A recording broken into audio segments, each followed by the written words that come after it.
ভুয়ো সার্টিফিকেটের চাকরি, সিনিয়রের অফিস দখল করে দিদিগিরি, ট্রেনি আইএএস এর কাণ্ডে তোলপাড়। দুর্নীতি পৃথিবীর কোথায় নেই, তবে ভারতে তা মাত্রা ছাড়া পর্যায়ে পৌঁছেছে। সেই বাস্তবতার আরও এক উদাহরণ প্রবেশনারি বা ট্রেনি আইএএস অফিসার পূজা খেদকার। অভিযোগ উঠেছে আইএএস অফিসার হওয়ার জন্য আংশিকভাবে দৃষ্টিশক্তিহীন ক্যাটাগরি এবং ওবিসি ক্যাটাগরির আওতায় ভুয়ো সার্টিফিকেট জমা দিয়েছিলেন তিনি। অবশ্য এখানেই অভিযোগের অন্ত হচ্ছে না।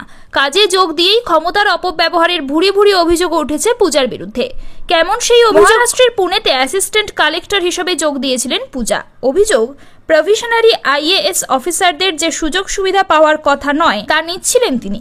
নিজের অডি গাড়িতে লাল বাতি এবং মহারাষ্ট্র সরকারের বোর্ড লাগিয়ে ঘুরতেন, যদিও সেই অনুমতি নেই প্রভিশনারি আইএএস অফিসার। শুধু তাই নয়, অ্যাডিশনাল কালেক্টর অজয় মোরে যখন থাকতেন না, তখন তার চেম্বারের একাংশ দখল করতেন। অ্যাডিশনাল কালেক্টরের অনুমোদন ছাড়াই তার অফিসের আসবাবপত্র সরিয়ে ফেলেন বলেও অভিযোগ উঠেছে। এখানেই শেষ নয়, রেভিনিউ অ্যাসিস্ট্যান্টকে পূজা নির্দেশ দেন লেটার হেড দিতে হবে তাকে, ঘরের বাইরে রাখতে হবে নেম প্লেট। আরও জানিয়ে দেন সিনিয়র আধিকারিকদের মতোই সুযোগ সুবিধা দিতে হবে তাকে। আবদারের এই ঘনঘটার মধ্যেই পূজাকে ওয়াসিম জেলায় বদলি করা হয়। অভিযুক্ত তরুণীর অবশ্য এই বিষয়ে হেলদোল ছিল না। এর মধ্যেই জানা যায় আংশিকভাবে দৃষ্টিশক্তিহীন ক্যাটাগরির সার্টিফিকেট যাচাইয়ের জন্য পূজাকে দিল্লি ডেকে পাঠিয়েছিল এইমস। করোনা মহামারীর অজুহাতে তিনি যাননি, বারবার এইমসের তলব এড়িয়ে গিয়েছেন তিনি।